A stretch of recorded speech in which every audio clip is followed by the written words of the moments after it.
একটু দেখে শুনে হাঁটবে তো। গল্প করতে করতে বুঝতে পারিনি।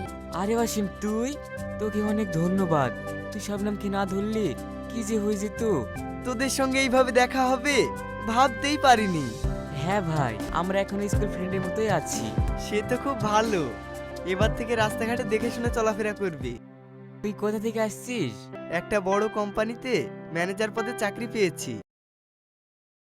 ওখান থেকে ডিউটি শেষ করে বাড়ি ফিরছি। শেষ পর্যন্ত ভালোই চাকরি পেয়ে গেছিস। কোম্পানির চাকরি, তার মানে বেতনও নিশ্চয়ই ভালো। হ্যাঁ ভালোই। আমাদের এইভাবে দেখা হওয়াটা ভাগ্যের ব্যাপার।